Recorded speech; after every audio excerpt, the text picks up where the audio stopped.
보수 이어서 나눠볼게. 접대비. 자, 이거 보수 살짝 접대비 살짝 나갔다 말았죠. 어떻게?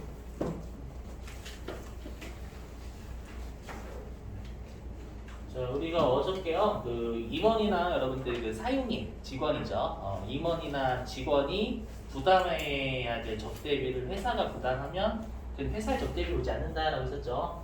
그거 이게 첫 번째였고요. 네, 두 번째가 우리가 이제 직원이 조직을 했어요. 직원이 조직한 단체가 법인일 수 있다라고 했었죠. 그게 노동조합. 그렇죠? 뭐 노동조합이면 우리가 그 노동조합이면 이제 우리가 거기에 복리시설비라고 해가지고 지출한 건 또 다른 법인에 준 거 아니고 접대비로 본다고 했었죠. 맞죠? 법인이 아니면 우리가 격리의 일부라는 게 복리후생비로 생각하시면 되는 거고. 자, 그다음 우리가 이제 사업상 간주공급이었죠. 사업상 증여하면서 관련된 매출세 이거 이제 내가 접대하면서 내는 거니까 접대비고. 그다음에 접대 관련 매입세 불공제도 이것도 접대비 처리했었죠. 여기까지 했었죠. 자, 이제 채권 포기할게요. 채권 포기. 자, 채권을 포기한 건데요. 여기에 정당한 사유가 있고 정당한 사유가 없다라고 돼 있죠, 여러분들. 채권을 포기했다라는 건 내가 말 그대로 받을 게 있는데 뭘 포기한 거잖아요. 맞죠? 그게 우리가 정당한 사유가 있고 정당한 사유가 아닌 게 있는데 여기 정당한 사유 이거 있죠. 뭐냐면 내가요 그 회수가 불확실해요. 뭐 상대방이 여러분들 뭐 부도가 발생했거나 아니면 상대방이 좀 여러분들 뭐 상장 폐지 사유 뭐 그렇게 발생할 수 있겠죠. 맞죠? 그래서 회수가 불확실한 어음이 있는 거예요. 그럼 얘를 어떻게든 빨리 회수해야 되겠죠, 여러분들. 맞죠? 그래서 빨리 회수하기 위해서 채권을 포기하면 우리가 나중에 뒷장에서 배우시겠지만 그럼 대손금이라고 대손금. 나중에 뒷장에서 배우실 거예요. 명확하게 못 받는 채권을 대손금이라고 하고요. 얘는 전액손금, 전액손금. 아시죠? 그래서 일단 정당한 사유는 우리가 빨리 돈을 받아야 되니까 어떻게든 우리가 받아내긴 해야 되잖아요. 받아내야 되기 때문에 일부는 내가 떼이고 받는 거예요. 아시죠? 그게 정당한 사유가 있는 거고요. 그 다음에 정당한 사유가 없는 경우는 이게 두 가지예요. 그게 업무와 관련되면 접대비고 업무와 무관하면 기부금이래요. 이게 무슨 말인지 설명 좀 하면 예를 들어 볼게요. 자, 예를 들어 보면 여기 갑이 있고요. 갑이 여러분 건설회사 여기 건설회사. 자, 갑이 건설업이라고 가정하고요. 여기 이제 을도 건설업.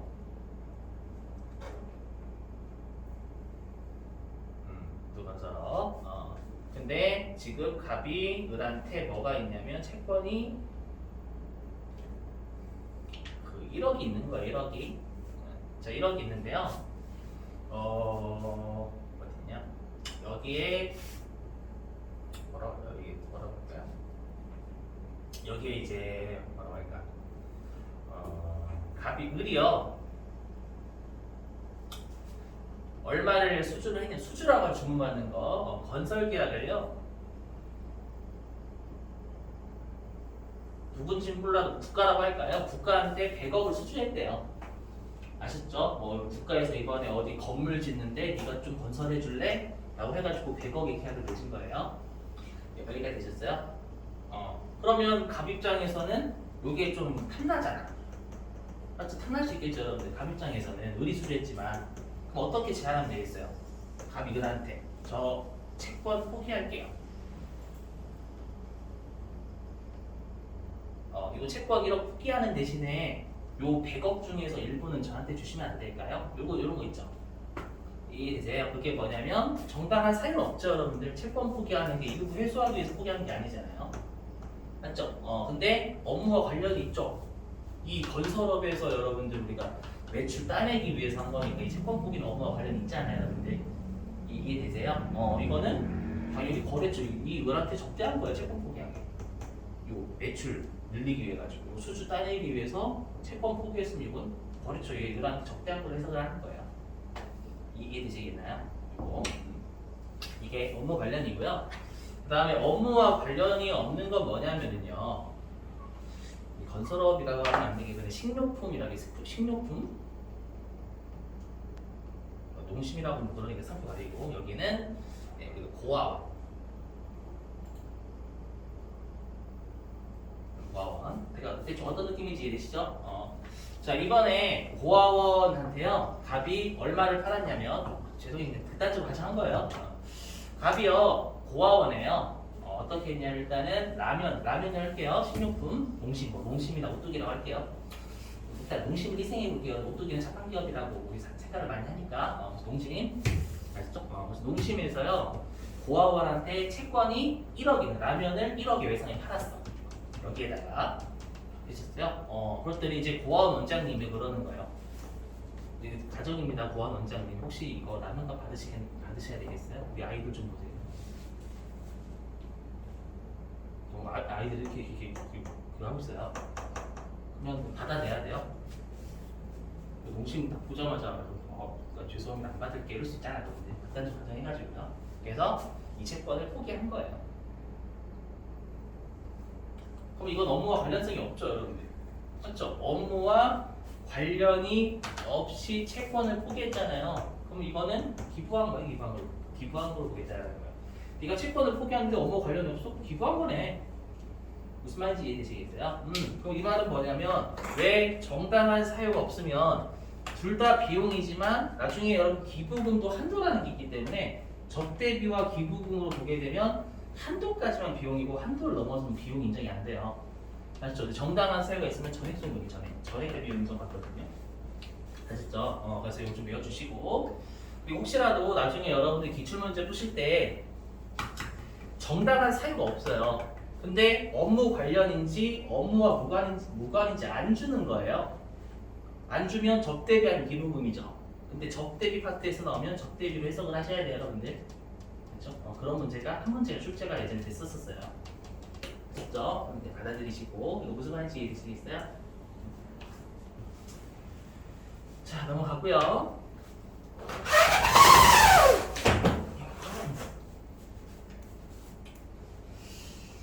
자, 그 다음에 적대비의 증빙 요건입니다. 여러분들 이것도 외우셔야 됩니다. 자, 우리가 적대를 했으면 우리가 적격 증명 서류를 받아야 여러분 일단 송금으로 인정이 됩니다. 아시죠? 자, 그래서 여기 자, 증빙이 아예 없대요.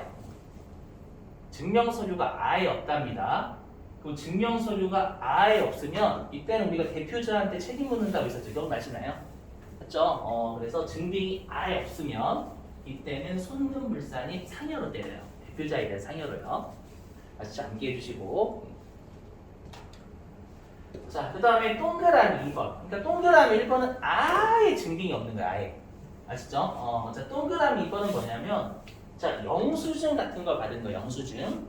근데 우리가 영수증은 세법에서 적격증명서를 안 보잖아요. 맞죠? 그래서 적격증명서를 안 본 거예요, 안 받은 거예요. 근데 그게 건당 3만 원을 넘는데요. 이거는 여러분들 우리가 경조사비는 20만 원이었죠? 그죠? 네, 3만 원 초과하게 되면 요때는 우리가 대표자에 대한 상여를 안 때릴 수가 없죠. 증빙이 있긴 하니까. 근데 적격 증빙이 아닌 거지. 되셨어요? 그럼 이때는 송금불산이 무조건 기타 사유치로 처리합니다. 이걸 여러분들 상여나 이렇게 처리하게 되면 상대방한테 여러분들 우리가 소득세 때려달라는 얘기잖아요. 맞죠? 그럼 상대방이 접대를 안 받으려고 하겠죠, 여러분들. 그런 거 하지 말라고. 그럴 수 없다고 했었죠, 여러분들. 업무 관련성이 있으니까.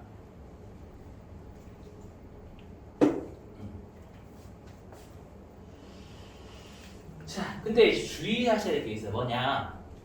우리가 여러분들 세법에서는요, 그 신용카드를 원칙적으로 다 인정을 합니다. 무슨 말이냐면 법인 신용카드 무조건 인정하고요. 그 다음에 개인 신용카드도 인정을 해요. 근데 유일하게 딱 이 동네 하나예요. 뭐냐? 여기 법인세 접대비 있죠, 접대비. 접대비 동네에서만큼은 개인 신용카드는 적격증명서를 안 봅니다. 영수증처럼 취급해요. 아시죠? 이거 암기해 주셔야 돼요. 또 유일하게 그래요. 유일하게 접대비 동네에서만 개인 명의 신용카드를 적격증명서를 안 봅니다. 그러니까 여러분들이 나중에 혹시라도 접대하러 가실 때는 법인 신용카드 챙겨 가셔야죠. 그죠? 3만원, 물론 3만원 초과하는 거 얘기하는 겁니다. 3만원 이내는 개인 신용카드 괜찮아요. 문제 없습니다. 자, 근데 예외적으로 뭐가 있냐면요. 원래는 증빙이 있어야 돼. 3만 원 넘어가면. 근데 증빙이 필요 없을 때가 있어요. 이러한 경우는 증빙 자체가 없거나 적격 증명 서류가 아니더라도 인정을 해주겠다라는 겁니다. 또 외우셔야 돼요. 자, A 뭐냐? 접대를 했는데 내가 사와서 접대한 게 아니에요. 내가 사와서 접대한 게 내가 만들어서 접대를 한 거야. 내가 만들어서. 그걸 우리가 자가 생산 현물 접대비라고 불러요. 내가 생산해서 접대한 겁니다, 여러분들. 이해가 되셨어요? 그럼 내가 만들었는데 내가 나한테 증빙을 줄 수가 있나요? 혼자 노는 거죠, 여러분들. 내가 생산해놓고 내가 나한테 증빙을 준다는 건 웃긴 거죠. 내가 외부에서 사면은 증빙을 받아야 되겠지만 이해되세요? 그래서 자가 생산 현물 접대비. 자, 두 번째 뭐냐면 채권 포기 접대비. 아까 했었죠, 여러분들. 아까 건설 계약 여러분들 우리가 그 수주 따내기 위해 가지고 포기했잖아요, 채권. 1억 포기했죠. 그럼 상대방한테 혹시 세금 계산서 주실 채권, 제가 채권을 포기했다는 세금 계산서 주실 수 있으세요? 이럴 수 없잖아요, 여러분들. 맞죠? PQ야 뭐 계약서 좀 주세요. 그럼 계약서는 적격증명서로 안 보잖아요. 맞죠? 그래서 채권 포기 접대비도 증빙 안 따집니다. 자, 그 다음에 C. 진짜 C가 뭐냐면, 자, 우리가 가끔씩 여러분들 우리나라가 아직 선진국이잖아요. 그래서 가끔씩 여러분들 캄보디아나 이런 데 있죠. 캄보디아 이런 쪽. 그 아프리카 이쪽이죠. 아프리카 아직까지 여러분들 그 공업화 안 돼 있는 데도 많잖아요. 그래서 아프리카 오지를 우리가 개발할 수 있는 그 권리를 따내려고 한대요. 아프리카 오지. 아시죠? 그럼 이제 거기 아프리카에 가서 이제 추장님하고 만나야 되겠죠. 그래서 이제 아프리카 추장님 만나가지고요. 거기에 있는 거기 이제 추장님 그쪽에 있는 어디 술집이 하나 있대. 술집 있어가지고 추장님을 모시고 간 거예요. 아주 술 마시면서 이제 찰나찰나 하면서 이제 그 계약 따내려고 있었어요. 따냈는데 모르고 법인 신용카드를 놓고 온 거예요. 개인 신용카드밖에 없어. 그래서 추장님께 통역을 붙여가지고 제가 죄송한데 우리나라 한국입니다. 우리나라에서는 접대를 하려면 적격증명서류가 있어야 비용 인정받을 수 있다. 되셨죠?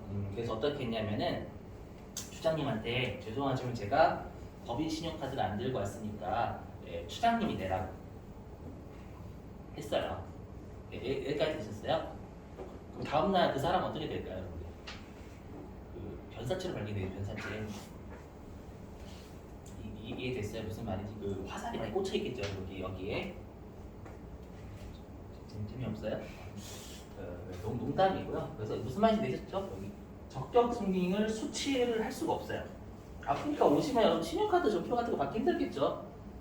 이해되세요? 그래서 적격 증빙을 수취하기 불가능한 국외 지역 접대비 같은 경우에는 당연히 우리가 증빙서를 못 받아도 인정하겠다라는 거예요. 일본 이런 데 빼고. 아시죠? 선진국 빼고. C. 그 다음에 D. D는 뭐냐? 자, 내가 농업인한테 재화를 구입한 거예요.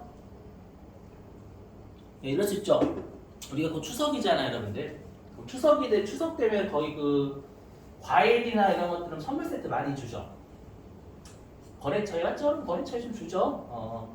그러면 접대할 때 내가 과일 선물 세트를 좀 홈플러스나 이런 데에서 살 수도 있지만 내가 직접 가가지고 살 수도 있는 거잖아. 농업인 싸게.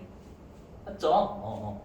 그래서 내가 이번에 농업인한테 특히 어민분한테 굴비를 살려고 하는 굴비. 맞죠? 굴비를 100만 원어치 살려고 하는 거예요. 그래서 농민분한테 가가지고요. 저 신용카드 좀 필요하다고. 저 법인 신용카드로 긁겠습니다라고 했는데 갑자기 농민분이 저 단말기 없다고. 단말기 잘 안 갖고 계시죠? 그죠? 우리 농민분들은 또 계산서 이쪽 면세사업자잖아요. 그래서 계산서 좀 달라고. 그리고 이제 그 농민이 이제 어떻게 해야 할까요? 열받아가지고 호미로 찍겠죠, 여러분들. 이건 안 터지네. 이건 안 터지는구나. 무슨 말인지 이해되세요? 그래서 농업인한테 직접 접대하기 위한 재화를 구입하잖아요. 그때는 적격증명서 받기 힘들겠죠. 이분은 사업자 등록도 잘 안 하시고 단말기도 잘 없으시니까. 알겠죠? 그때는 적격증명서는 안 받아도 되는데 일단 송금 영세서 제출해야 됩니다. 그러니까 보통예금 통장으로 같은데 송금하라는 거예요. 아셨죠? 자, 넘어갈게요. 이거.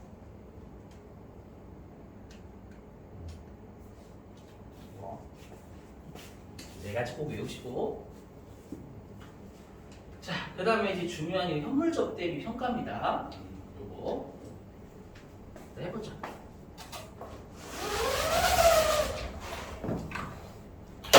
현물적 대비 평가 가장 중요해요, 여러분들. 여기서 되게 중요합니다. 자, 일단은 현물적 대비인데요. 우리가 물건으로 접대하면 그 접대한 금액을 얼마로 볼 거냐는 거예요. 일단 여기서는 여러분들 부가가치세는 무시하시면 됩니다, 여러분들. 알죠? 자, 일단 결론부터 말씀드릴게요. 일단 세법에서는 현물로 접대하면 시가하고 장부가 둘 중에 큰 것으로 이거 접대비를 평가해요. 아시죠? 외우셔야 돼. 둘 중에 큰 걸로 현물 접대비를 세법에서는 평가합니다. 아시죠? 자, 사례 좀 들어볼게요. 보시면. 자, 우리 회사가 200원에 만들었대요. 원가 200원. 200원에 만들었고요. 자, 지금은 시가가 500원짜리랍니다. 자, 얘를 거래처에 현물로 접대했대요. 현물로 접대. 그럼 일단은 부가가치세 무시하면 우리가 세법에서는 그러면 현물 접대비를 200원으로 본다는 거예요. 500원으로 본다는 거예요. 500원으로 본다는 얘기잖아요, 여러분들. 맞죠? 그런데 장부에는 당연히 원가로 기록돼 있겠지. 맞죠? 그래서 세법은 어떻게 공개하고 할 거냐면 대변에 제품 200원이 빠질 거란 말이에요. 거래처한테 줬으니까요. 있었어요? 근데 여기 있는 접대비를 500원으로 바라보라는 얘기잖아요. 됐죠? 내가 장부에서 없어지는 건 200원인데 비용은 500원으로 하래요. 이제, 결론부터 말씀드리면 여기에 평가 이익이 300원이 있는 거예요. 자, 이거 무슨 말인지 해볼게요. 듣고 버리셔도 돼요, 여러분들. 결론만 외우시면 됩니다. 자, 뭐냐면은요. 우리 단기 매매 증권 있잖아요, 여러분들. 자, 단기 매매 증권이 시장성이 있을 때가 있고요. 단기 매매 증권이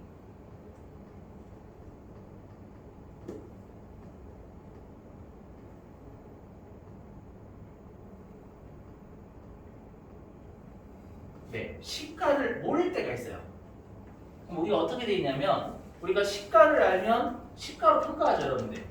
근데 단기 매매 증권의 시가를 모르면 평가하지 않는다 이렇게 안 돼 있고요. 우리 어저께도 했었죠. 우리가 시가로 평가하지 않는다를 그냥 원가로 평가한다 이렇게 돼 있어요. 원가로 평가한다는 건 평가하지 말라는 얘기잖아요. 맞죠? 그럼 어떻게 하냐? 내가 만약에 이때 단기 매매 증권을요 200원에 취득했대요. 200원에 취득한 분께 이렇게 묶이겠죠. 현금 200원, 그 다음에 단기 매매 증권 200원. 이렇게 되셨죠? 얘도 마찬가지고.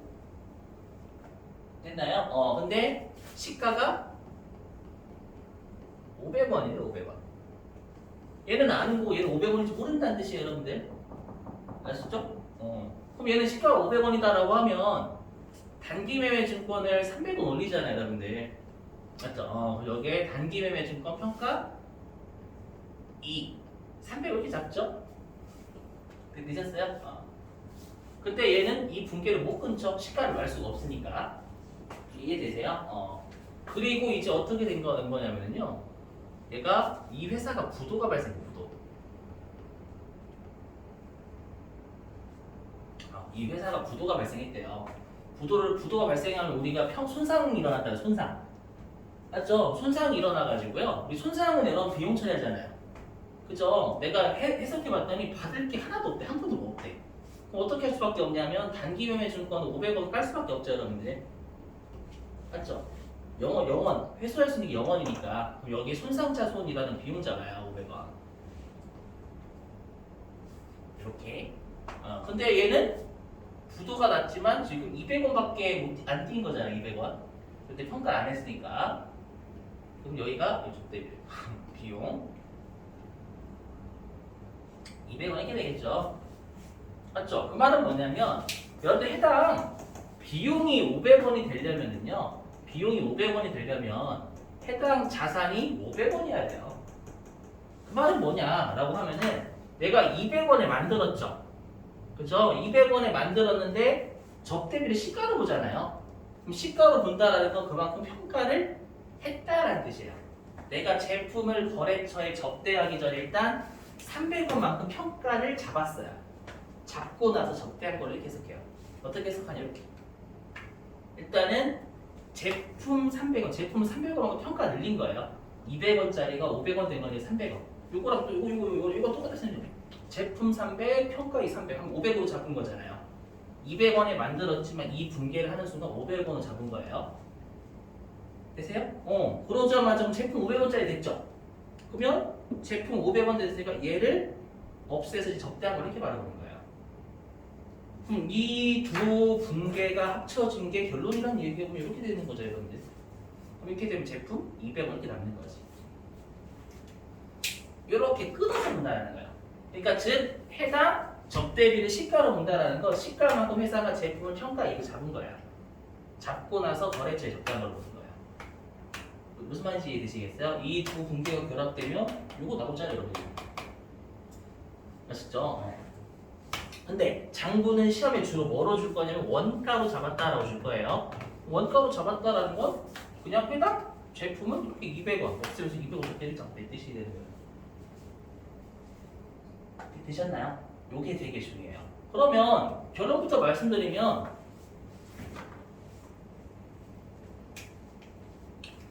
자, 장부는 여기 비용이 200원 는 거잖아요, 여러분들. 응? 장부는 비용 200원 들었죠.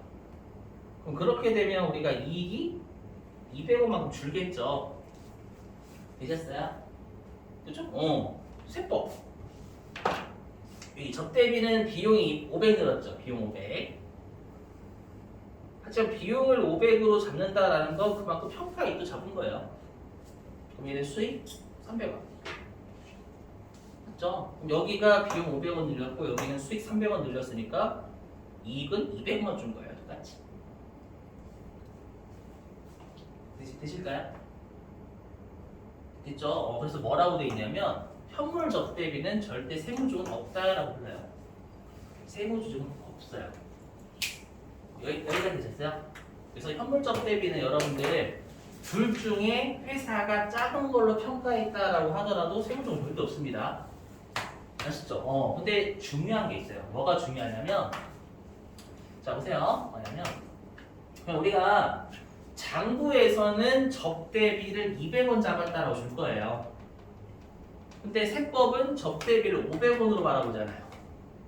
맞죠? 그러면 여기 우리가 한도 15인이라는 게 뭐냐면 한도가 비용의 한도예요. 비용의 한도. 비용의 한도까지는 우리가 시부인은 시인과 부인을 합친 거예요. 한도까지는 세법에서 비용으로 시인 인정하겠다는 뜻이고요. 그렇죠? 한도를 넘어선 건 부인, 인정하지 않겠다는 뜻이에요. 비용. 앞으로 시부인이라고 나오면 한도를 넘어서면 부인하겠다 그 뜻이고 한도 내까지는 시인 인정하겠다 그 뜻입니다요. 아셨죠? 그러면 세법상 접대비의 한도를 따질 때는 200원을 보면 안 되죠. 왜 200원을 보면 안 되냐? 이건 정부에서 기록한 거잖아요. 근데 세법은 접대비를 200원이 아니라 500원으로 본단 말이에요. 회사가 500원으로 기록한 것을 본다는 얘기예요. 아시죠? 그래서 항상 중요한 게 뭐냐면 세법상 비용의 한도, 세법상 한도하고 비교해야 돼. 회사의 계상액은 회사 계상액이 아니라 세법상 금액이어야 돼요. 되실까요? 이게 가장 중요해요. 회사가 아무리 그렇게 처리해도 세법은 접대비로 보잖아요. 얘들요. 300원만큼 접대비가 더 있는 것을 보니까 나중에 여러분 입력하실 때 500원으로 입력을 하셔야 돼요. 이게 가장 중요해요. 그러니까 여기 앞으로 그 해당 파트에서 배울 때는 회사가 기록한 것뿐만 아니라 세법에서 바라보는 거하고 있죠, 여러분들. 세법에서 바라보는 것하고 한도를 비교하시는 거지 장부에서 기록한 거 한도와 비교하시면 안 돼요. 이게 가장 핵심이 됩니다. 됐죠? 여기. 칠게요 이거. 이해되시겠죠 이거? 절대 이 현물평가 현물적 대비 나오면 회사가 뭐로 쳐야 되는 여러분들 세무조정하시면 절대 안 됩니다.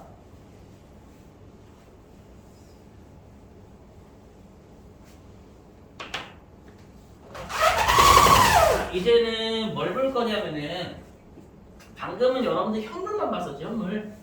맞죠? 부가가치세도 볼 거예요. 요걸 우리가 사업상 증여라고 하잖아요. 200원에 만들었는데 500원에 지금 거래처에 제공한 거니까 그때 매입세 공제 받았겠지. 그래놓고 거래처에 공짜로 주면 이거 사업상 증여라고 하잖아요. 그럼 시가 500원에 10%인 부가가치세 내야죠 여러분들. 그거 할까요 그거? 자 해보면 일단 요거부터 먼저 할게요. 뭐냐? 그러면 결론적으로 여러분들 장부와 세법의 이익의 차이는 없죠?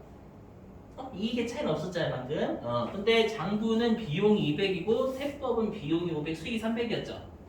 맞죠? 그럼 세법은 왜 현물적 대비를 둘 중에 큰 걸로 하냐?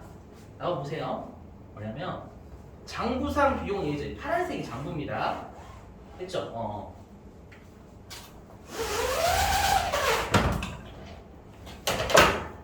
장부인데 세법은 여기 수익이 300원 더 있고 여기 차이 요 차이 여기 수익이 300원 더 있고 비용이 300원 더 있잖아요. 근데 그 차이가 비용이 300원이 더 있어요. 근데 우리가 여기 수익이죠 수익은 한도라는 게 없어요. 수익은 한도가 없고 무조건 다 입금 과세가 되면 얘는 다 과세가 돼요. 300원 다 과세가 돼요. 근데 만약에 우리가 접대비는 여러분 세법상 한도가 있잖아요. 맞죠? 그래서 예를 들어가지고 세법상 한도가 얼마나 할까? 300원이라고 가정해볼게요. 300원. 그러면 우리가 여기까지만 여러분들 우리가 여기 요 300원이에요. 300원이 한다면 여기까지만 손금으로 인정이 되고요. 위쪽은 손금 불산입이 돼버려요. 무슨 말인지 이해되세요? 그래서 세법에서는 둘 중에 큰 것으로 보게 되면 현물적 대비를요. 그만큼 세법상 바라보는 적대비가 늘어요. 그럼 적대비는 한도까지만 손금으로 인정되죠. 그렇죠? 그래서 한도를 넘을 수도 있는 거예요. 하지만 입금은 전부 다 과세가 내가 제재 때리겠다라는 거예요. 무슨 말인지 이해되시겠어요? 이거? 아무튼 취지는 그렇다 여러분들. 그래서 나중에 또 기부금 동네에서도 이거 필요해요.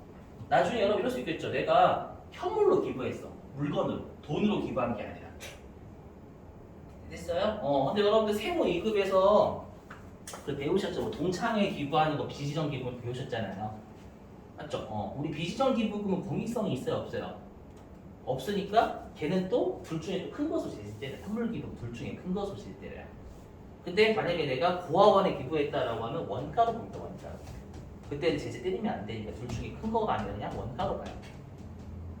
다 이유가 있니까 둘 중, 그러니까 한도가 있는 비용을 둘 중에 큰 것으로 보고 제재 때리겠다는 얘기입니다. 여러분들. 아셨죠?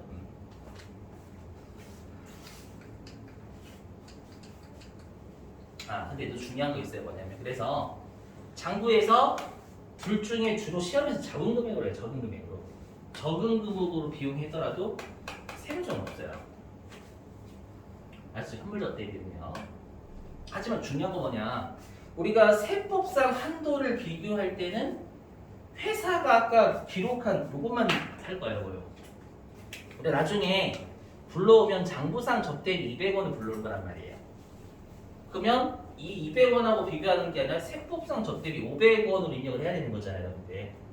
맞죠? 근데 200원 불러왔으니까 이 500원과의 차이가 나는 300원을 여기 얹어야 되겠죠. 여러분들.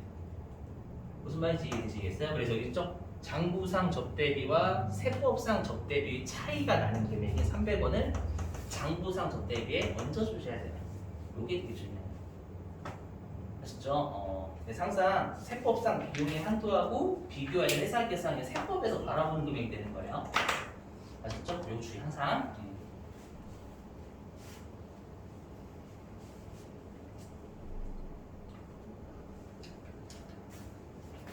넘어갈게요.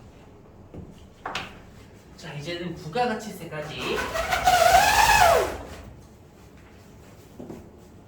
부가가치세까지 해보겠습니다.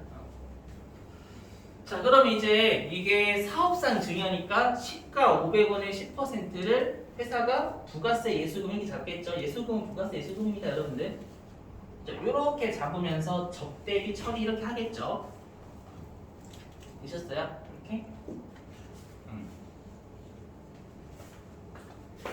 자, 그런데 여러분들 나중에 이제 기부금하고 좀 비교하셔야 되는데 그 기부금은 여러분 기부는 1년에 많이 해요, 적게 해요? 일반적인 회사들은 기부를 1년에 많이 해요, 적게 해요? 기부를 일반적으로 적게 하겠죠, 맞죠? 근데 적대는 1년에 엄청나게 많을 거란 말이에요. 그죠? 당연히 적대가 훨씬 많지. 그 말은 뭐냐면 나중에 기부금 파트에서는 기부금의 내역을 다 줍니다. 기부를 몇 번 안 하니까 1년에. 근데 적대비는 1년에 적대를 미친 듯이 하잖아요, 여러분들. 맞죠? 그렇기 때문에 적대비의 내역을 건바이 건으로 줄 수가 없어요. 그냥 뭉뚱 들어가지고 1년에 적대비가 얼마나 이렇게만 줍니다.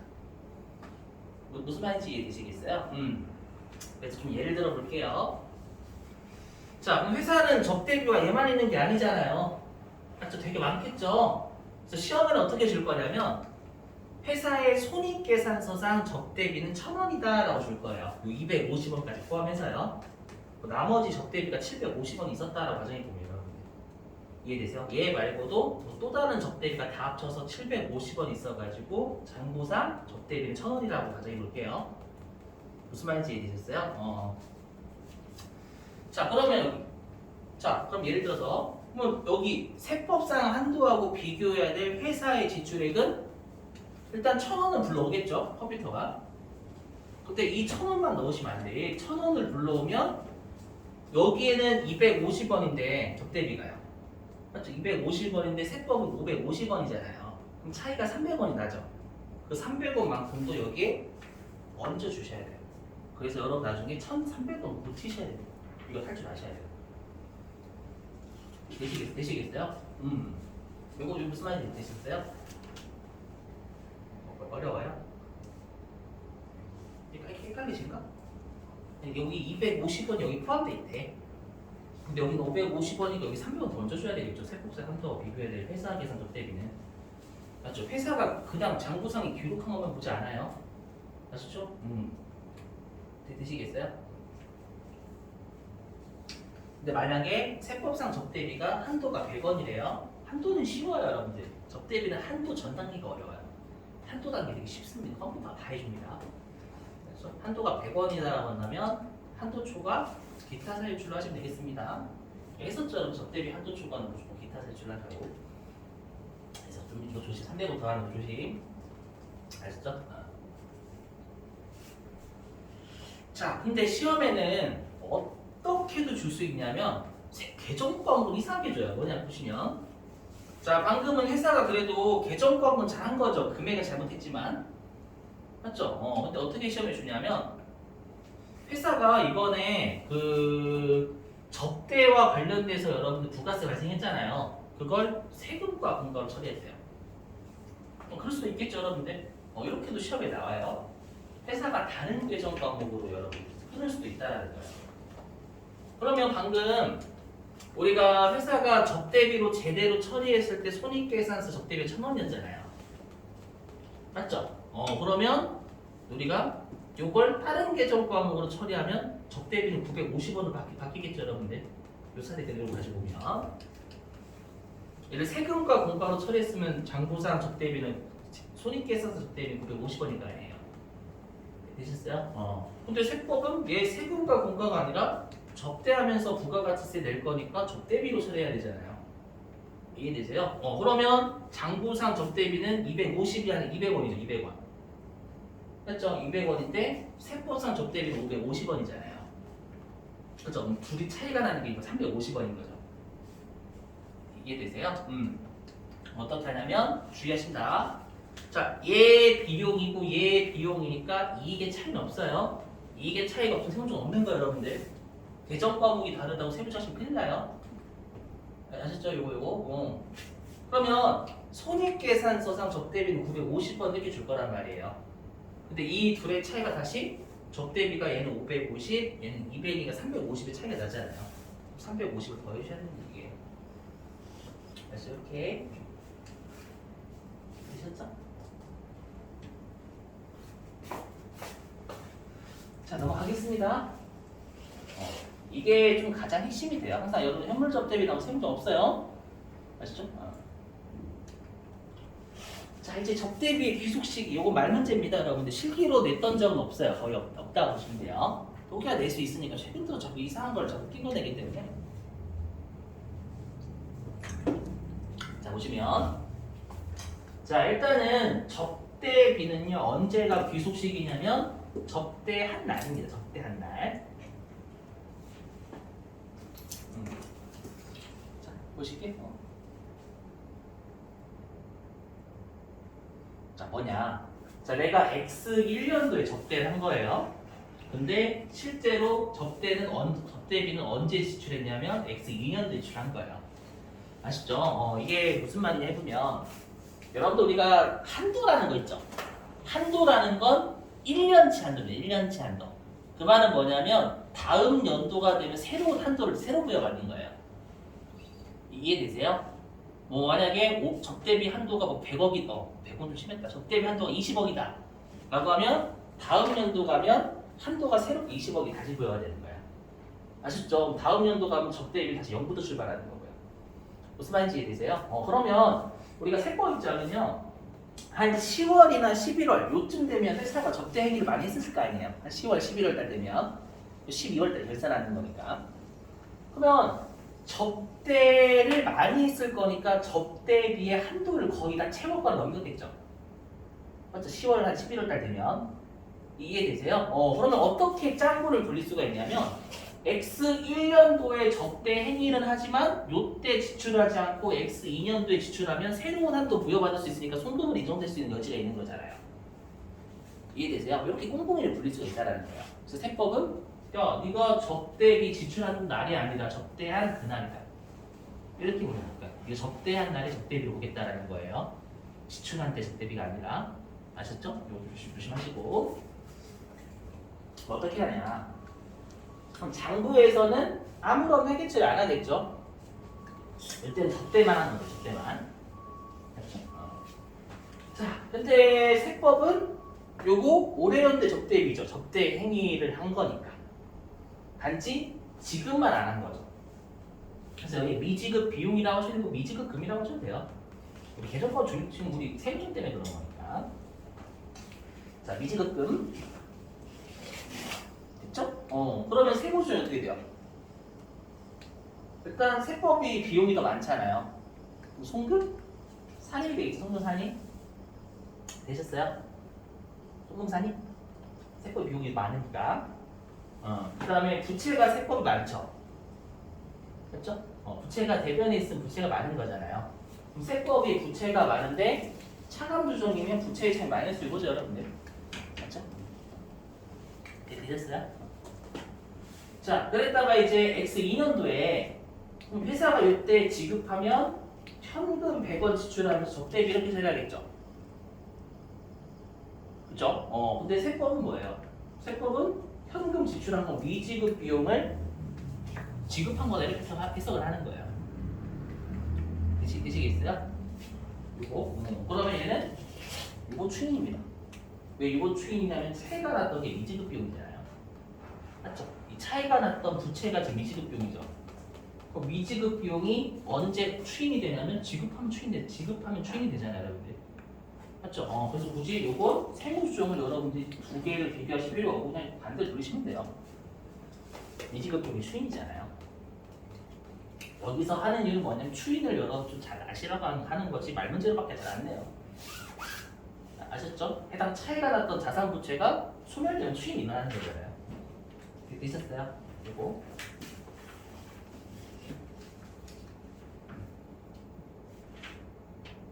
자, 좀만 힘내시고. 자, 일단은 접대비의 한도 전은 끝났어요. 이제 한도 단계입니다. 자, 접대비 한도는 말문제는 대비하셔야 될 말문제 뭐냐면, 자, 일단 기본 한도였어요. 기본 한도 1년에 1,200만 원입니다. 1년에 1,200. 접대비 한도는 1년에 1,200이고 일단은 기본 한도가요. 그런데 중소기업은 3,600만 원, 3배야, 3배. 자, 그럼 왜 그러냐? 여러분들 삼성전자가 접대한대요. 어떤 거래처한테요. 그럼 삼성전자가 접대하면 여러분들 그냥 뭐 바카스 한 병이면 되겠지. 맞죠? 삼성인데. 이해되세요? 근데 우리 회사가 중소기업이에요. 그럼 어떤 회사에 접대할 바카스 한 병 가지고 돼요? 아니죠, 여러분들. 바카스가 아니라 거의 양주급이어야죠. 이해되세요? 그렇기 때문에 중소기업은 접대를 하려면 좀 큰 금액을 해야 될 거니까 한도를 많이 부여받았다고 생각하시면 돼요. 되셨어요? 자, 근데 주의하실 게 요게 여러분들 1년치 한도, 1년치 한도. 우리 회사가 사업연도가 1년이 안 되면 12개월분의 사업연도 월수 곱하셔야 돼요. 이해되세요? 요거 말 문제나 계산 문제 냈던 적이 좀 있어요. 여기. 아시죠? 자, 두 번째. 자, 뭐냐면 여러분들 우리가 일반 접대는 매출과 관련이 있죠. 매출을 많이 일으키려면 접대를 많이 해야 되잖아요. 되셔요? 그래서 이 동그라미 1번과 동그라미 2번을 더한 게 세법상 한도예요. 여기 매출 기준입니다. 매출. 근데 매출은 기업회계 기준상 매출 따라간다고 했었죠. 여러분들 이미 수익금액 조정 명시에서 했을 거예요. 자, 그랬을 때 여기에 일반이 있고 여기에 특수가 있는데 여기에서 특수는 뭐냐면 여러분들 우리가 특수관계자 매출이에요. 그래서 나중에 여러분들 실기 입력하실 때에는 여기 특수관계자 매출 여기 입력하시면 돼요. 아셨죠? 그리고 여기 적용률을 외우실 필요는 없어요. 교재에 있으니까 적용을 썼지만 중요하지 않아요, 여러분들. 아무튼 알아서 읽고. 자, 그리고 여기 이미 했었죠, 여러분들. 여기 이미 했었죠? 우리가 기업 회계기준상 매출은 매출 N을 갖다 빼는 거고, 그리고 세법 우리가 부산물 매출액도 회계상은 매출이었잖아요, 여러분들. 그다음에 세법에만 있는 매출은 안 된다고 했었죠, 여러분들. 그렇죠? 기업 회계기준상 매출이니까 간주공급이라든지 간주임대료 여기 안 들어와요. 그렇죠? 이건 무시하시고 됐습니다. 자, 10분 쉬었다가 우리 50분에 시작할게요. 실기하겠습니다. 컴퓨터 켜주시고.